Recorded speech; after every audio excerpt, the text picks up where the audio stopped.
dia tak bagi, sedangkan dia wajib bayar zakat. Itu bakil. Cumanya kita bukan nak atas border macam tu. Kita nak kalau boleh, dengan ada lambaan sikit, maka dia bukan hak wajib saja, dia buat juga hak sunat-sunat. Ni ekstra. Hak yang lebih hebat lagi bukan hak sunat lagi, dia boleh buat lagi hak lebih daripada sunat. Contoh, orang mari rumah dia jadi tetamu 3 hari. Lebih pada 3 hari kata Nabi, itu sebagai kemuliaan. Dia nak tak apa, duduklah berapa hari pun saya bagi. Tak apa. Itu biasanya. Jadi bakhil ni tak boleh ada. Bakhil ni tak boleh ada dalam orang Islam. Dan orang yang pemurah ni dia lain. Kalau kita tengok pemurah ni, orang macam ni, kalau tuan-tuan perhati, yang pertama rezeki dia murah. Pemurah ni rezeki dia murah. Sebab dia pemurah dengan orang, maka Tuhan pemurah dengan dia. Rezeki bukan ikut target, tapi rezeki adalah hak Tuhan. Min haitsu la yahtasib. Tak tahu daripada segi mana datang. Anak kita 5 orang. A cerdik, B cerdik, C cerdik, D cerdik. E ni SPM dia. A jadi lawyer, B jadi doktor, C jadi profesor, D jadi kita kata sebagai guru cemerlang. Dan kata 15,000 gaji sebulan. Ini neka-neka dia dekat Masjid Khairiyah.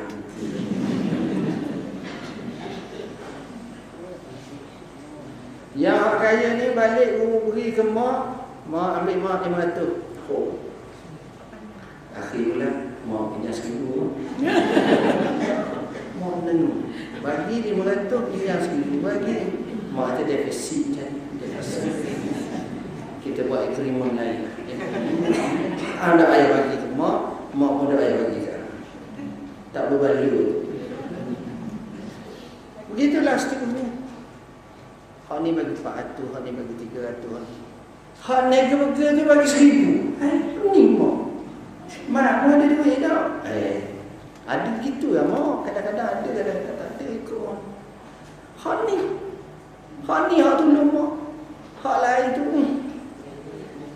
mari je pakai sepet hitam, mari gaya semua. Bawa kereta. Yang estimanya dengan ni semua tu tak. Gaya kamar sempit. Duk bincang projek gini. Mak ada latih. Tak. Mak katalah, tapi macam kita. Banyak ni biasa dia tolong gini. Tiap-tiap bulan 1,000. Siap belum 1,000. Mak kata aku ni. Mak pening tengok. Akakmu, abangmu, hang seorang dia pelik. Belanja mak ada maruhan, tapi memang minat menteri.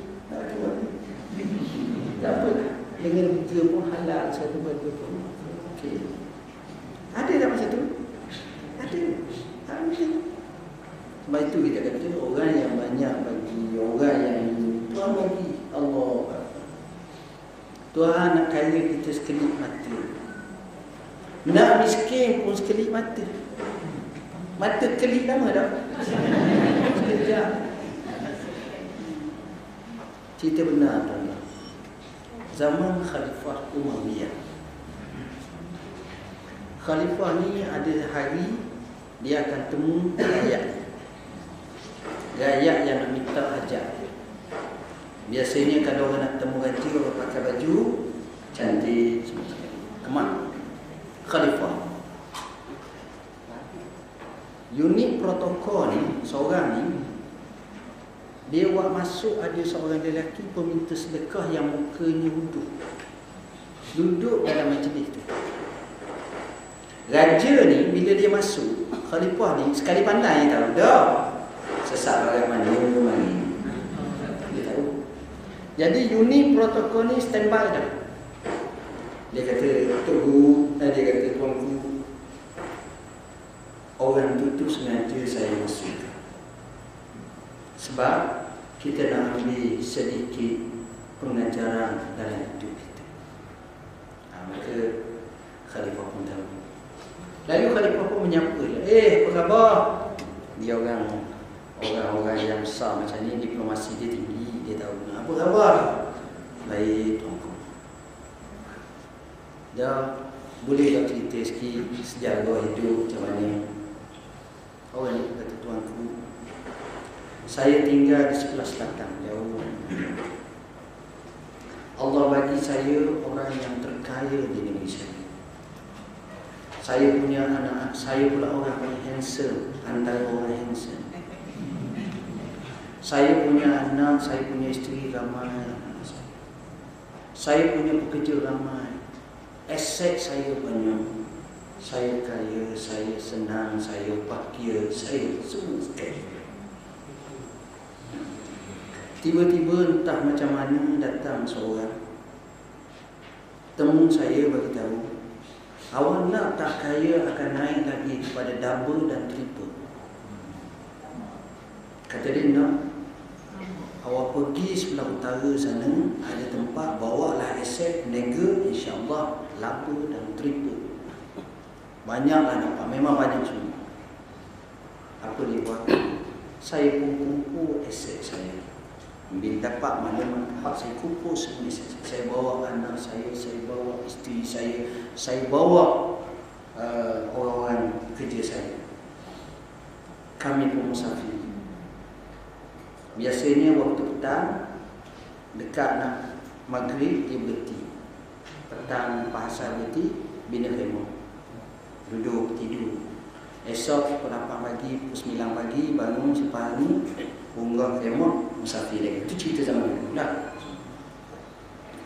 Berjalan ni beberapa hari sampai minggu ni, akhirnya kami sampai di satu kawasan. Kawasan tu ada bukit tinggi. Kemudian di bawah bukit tu ada landai. Jadi kalau matahari pun macam terlindung lah, molek. Jadi kita duduk sini lah di kaki bukit ni. Bina khemah. Kami pun tidur. Nak takdir Tuhan, rupanya daripada atas bukit entah macam mana air yang begitu laju, ibarat macam dam kecil lah, jatuh air ni secara mengejut sehingga semua harta saya habis. Anak saya mati, isteri saya mati, keluarga saya mati, dan yang adanya hanyalah anak kecil saya duduk di tepi saya. Yang kedua, kedai saya yang duduk di daratan tempat tinggi itu. Sekali mati. Apa saya buat? Saya lawang air itu, saya bawa anak saya ni, saya tengok kedai saya tengok saya. Jadi bila keadaan macam tu, saya letak anak saya nak pergi kejar kat kedai saya. Kedai saya lari. Malam-malam ni lari, saya kejar. Entah macam mana kedai saya pusing balik. Bila pusing balik, dia tandukkan saya, dia langgar saya rebah, dia pijak atas mata saya jatuh dan muka saya pecah habis, tubuh saya dalam keadaan letih dan masak. Dan kedai saya lari. Entah kenapa. Saya terpinang. Tiba-tiba saya dengar anak saya menangis tempikan keluar, melamun. Saya kumpul seterak saya pergi ke anak saya tengok anak saya sebelah dah dimakan dek serigala, mati dah. Maka tinggallah saya sebatang kara, saya datang ke sini, saya jadilah peminta sedekah, meminta belas kasihan ihsan orang ramai. Khalifah terkedu lalu membaca doa, Subhana ya muhawwilal ahwal, hawwil halana ila ahsanil ahwal. Maha suci Tuhan yang boleh mengubahkan pelbagai keadaan. Tolong ubahkan keadaan kami kepada lebih baik daripada apa yang kami ada. Kita boleh baca je. Kita tak tahu akan datang kita teruk lagi ke apa ke, boleh jadi semua. Jadi cerita tu nak gambarkan kaya pun sekelip mata, miskin pun sekelip mata. Hadis seterusnya 26. Daripada Al-Abbas bin Abdul Muttalib radhiyallahu anhu, Rasulullah sallallahu alaihi wasallam sabda, "Zakat ta'mal iman, man radiya billahi rabban wa bil Islam dinan wa bi Muhammadin rasulullah." Yang demikian itu merupakan kemanisan iman. Apa dia? Siapa yang redha Allah sebagai Tuhan, Islam sebagai agama, Muhammad sebagai rasul. Ini masalah.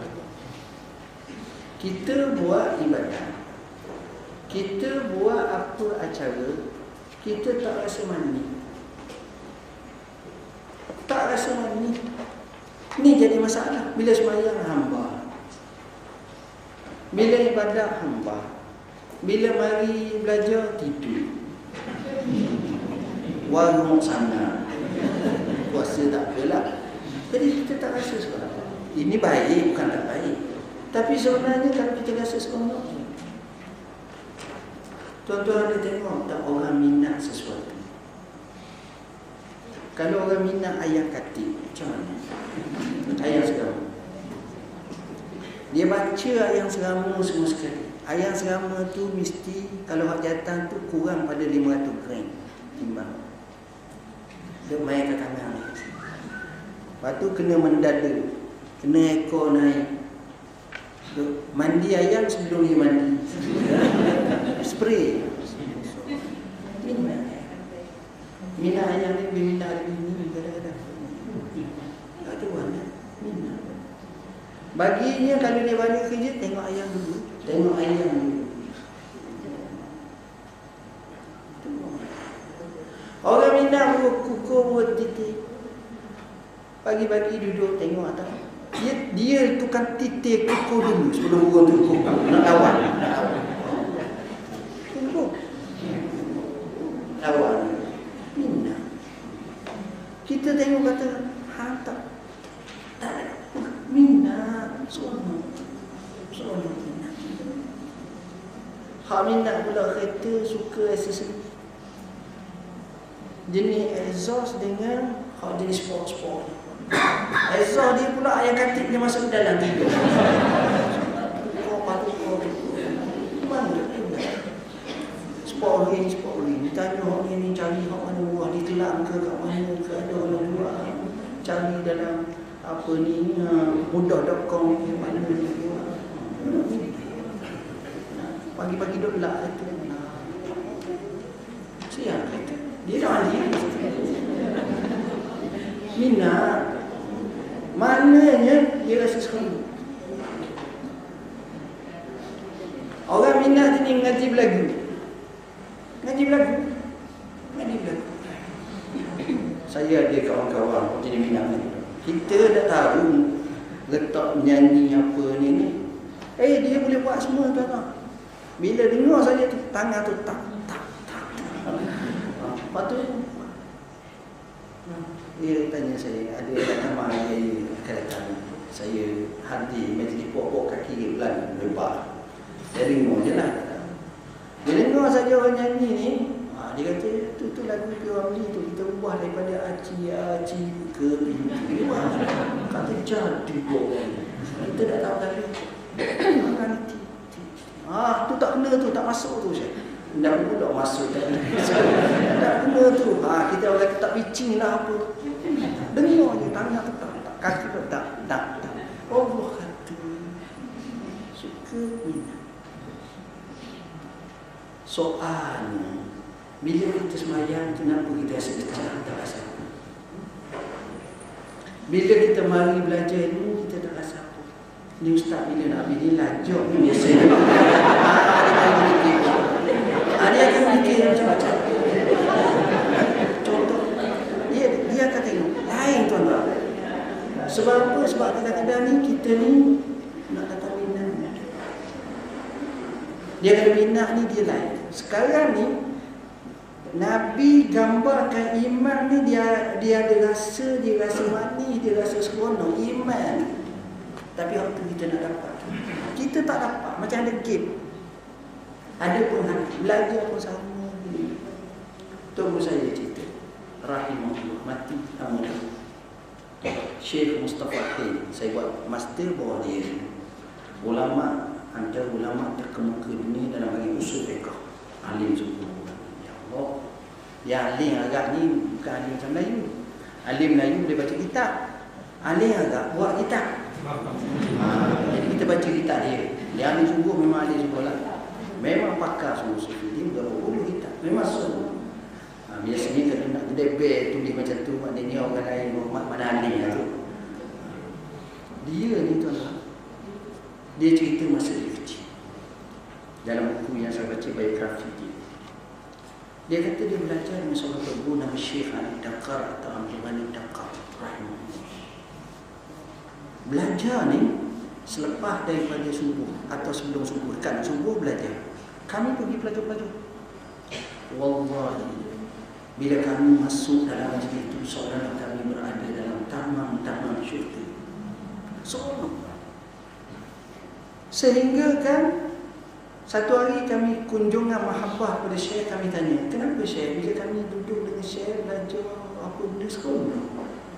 Syekh kata, kau tahu tak, setiap kali aku nak mengajar kat kamu, aku baca Quran berapa juzuk. Sebelum mengajar tu, dia hubungan dengan Tuhan tu baik, menyebabkan ilmu aura dia cakap tu masuk menyelinap dalam hati sanubari anak-anak murid. Tetapi ya seronok, rasa manis dalam belajar tersebut. Kita nak macam tu, kita belajar kita rasa manis, kita datang ke masjid kita rasa nostalgia macam tu, rasaan macam tu, kita kena develop.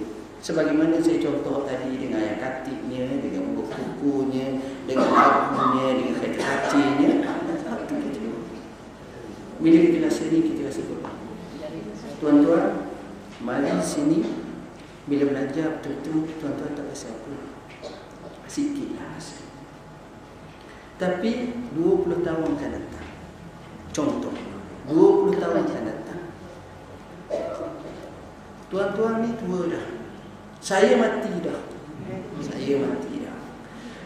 Masa tu tuan-tuan mungkin pindah dah. Tak duduk dah di sini. Balik ikut anak, ikut cucu. Ikut anak, duduk di Perlipi, duduk di Rau, duduk di Bentung, duduk di apa ni, kata jauh. Anak ni satu hari dia kata dia nak pergi Kuala Lumpur.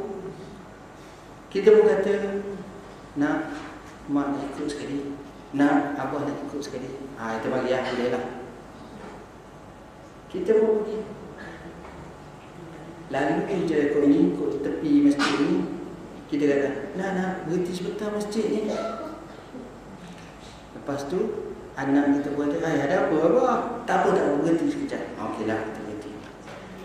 Kita pun ambil turun, pergi ke tandas, qada hajat, kita ambil air sembahyang, kita pun naik atas, kita sembahyang sunat.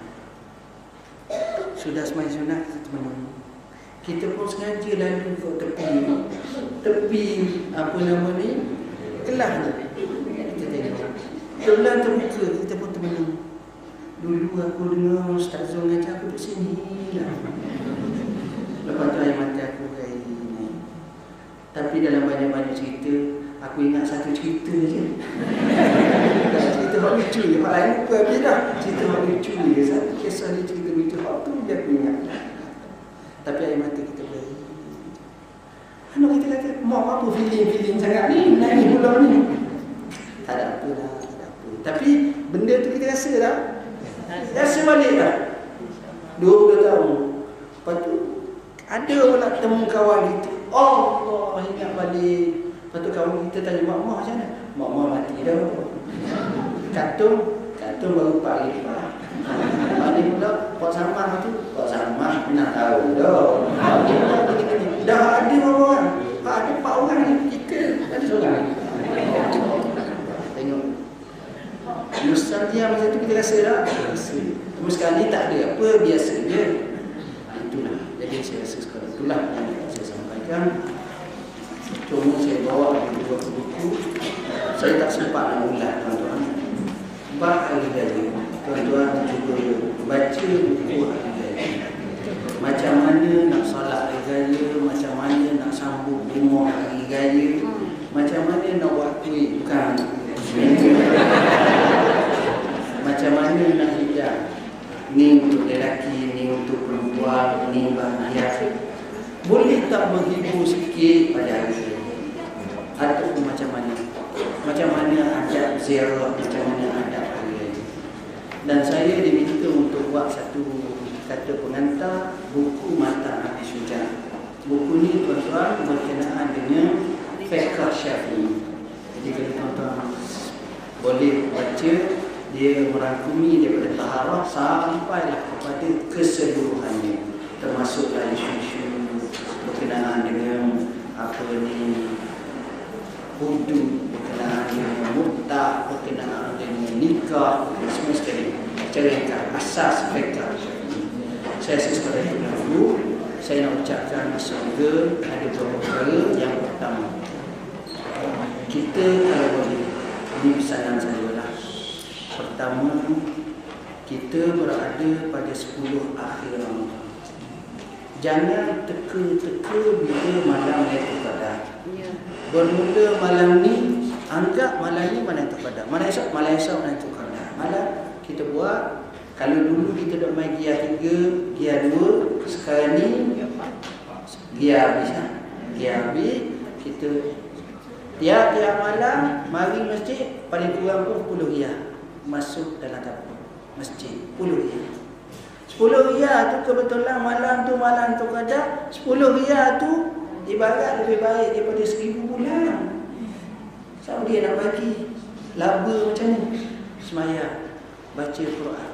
Saya ni Quran tak berapa ingat. Kulhu baca 100 kali. Kul a'udzu falaq, a'udzu binnas.